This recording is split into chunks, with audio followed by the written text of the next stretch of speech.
estudantes! Sejam bem-vindos a mais um vídeo do canal Neurologia em Mapas Mentais.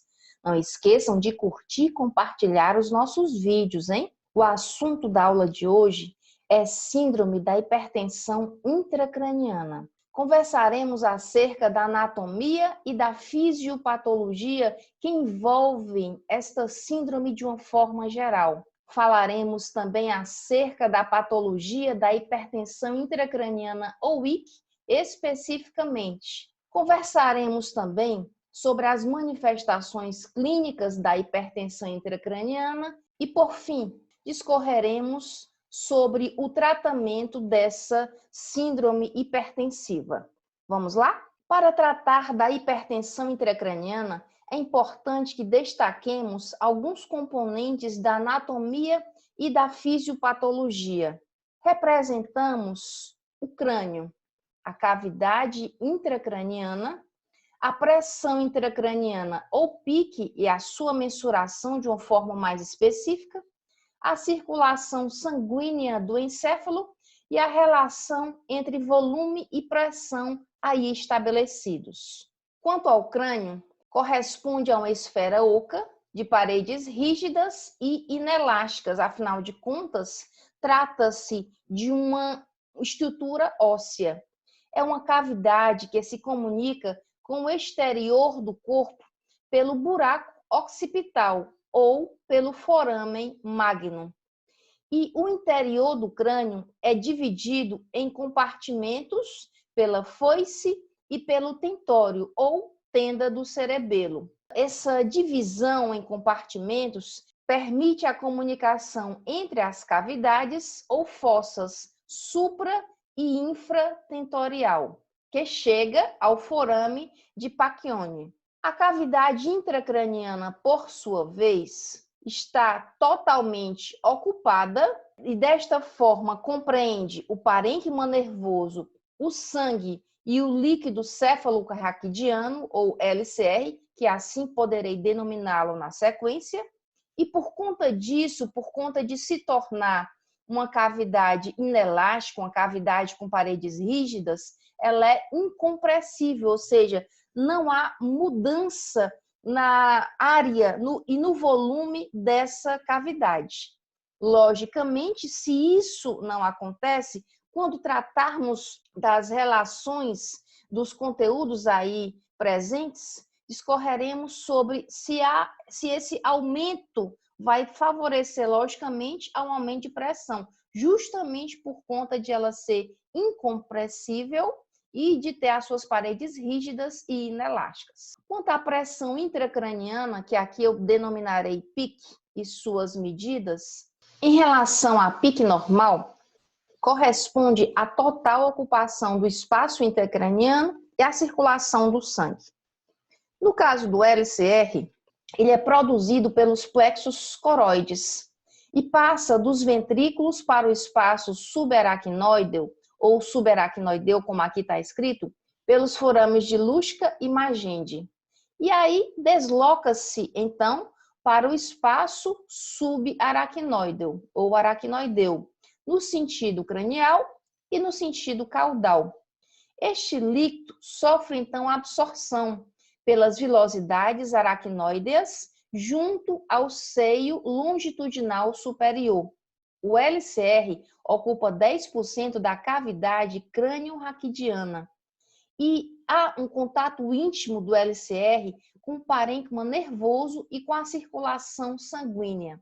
A lei de Pascal está relacionada à fisiologia do LCR, visto que a pressão do LCR deve ser a mesma quando medida nas cavidades ventriculares, na cisterna magna ou no fundo do saco lombar.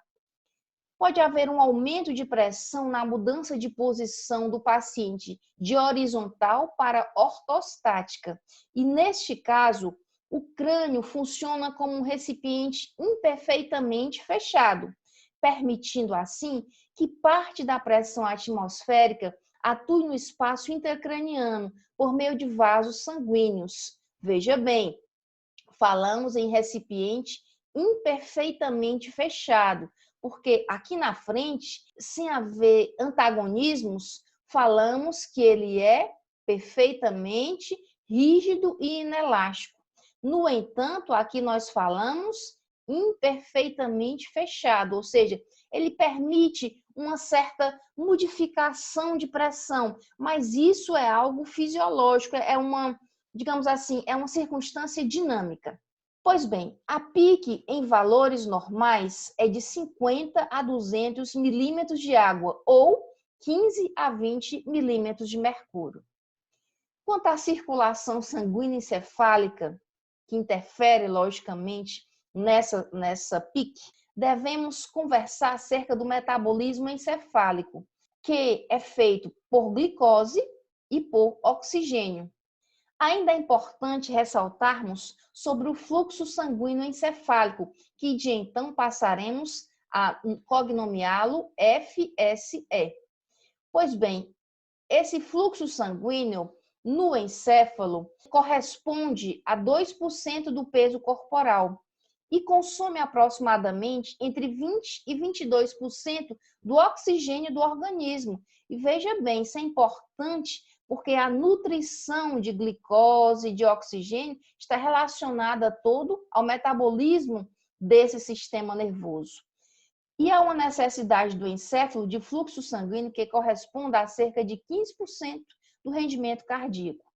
Pois bem, sobre esse fluxo sanguíneo no encéfalo, corresponde à diferença entre a pressão de perfusão encefálica, aqui então denominada PPE, e a resistência vascular encefálica, agora aqui denominada RVE. Nesta relação, é importante destacar a PPE e a RVE. A PPE corresponde à diferença entre a pressão arterial, aqui denominada PA, ao nível das artérias carótidas internas e vertebrais, ao atravessarem a dura mater e a pressão a nível das jugulares. Então, entre a PA e a pressão nas jugulares.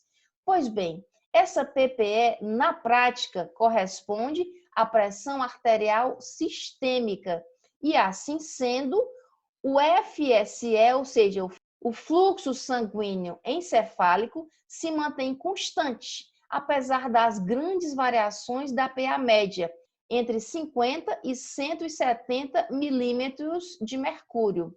Isso corresponde a um mecanismo de autorregulação desse fluxo, assim como age através dos vasos por mecanismos miogênicos e por controle químico para manter essa autorregulação.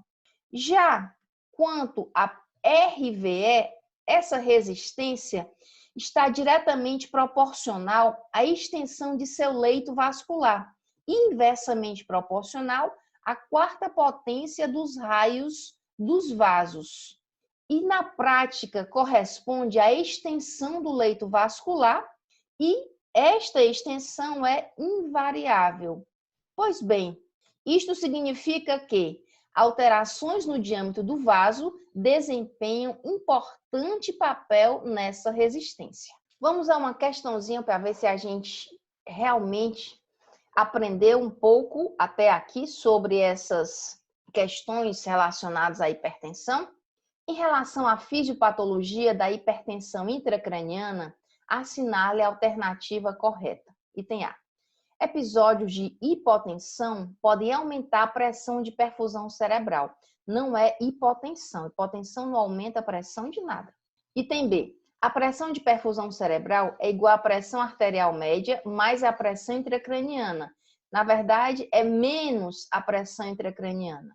Não existe associação qualquer entre a pressão intracraniana e a autorregulação da vasculatura cerebral. Pelo contrário, nós falamos, inclusive, na prática, que existe sim um mecanismo de autorregulação. Portanto, o item C está errado. Item D. Conforme a pressão intracraniana aumenta, a pressão de perfusão cerebral efetiva diminui, com certeza. Essa é a questão certa. Item 1, opção correta, item D. Mas vamos para o item E. Com o aumento da pressão intracraniana, a criança pode apresentar pitose e anisocoria por compressão do quinto nervo. O quinto nervo está fora da caixa craniana e, portanto, não há alteração da pressão intracraniana. Ademais, as crianças, dependendo da idade, têm ainda uma massa óssea não totalmente solidificada, o que também, para aumentar essa pressão intracraniana, leva um pouco mais de fluidos, além do adulto. Fora que a ptose é causada por déficit no terceiro par craniano. É isso aí, pessoal. Obrigada por assistirem a mais um vídeo e não se esqueçam de curtir as aulas, se inscrever no canal e indicar aos amigos.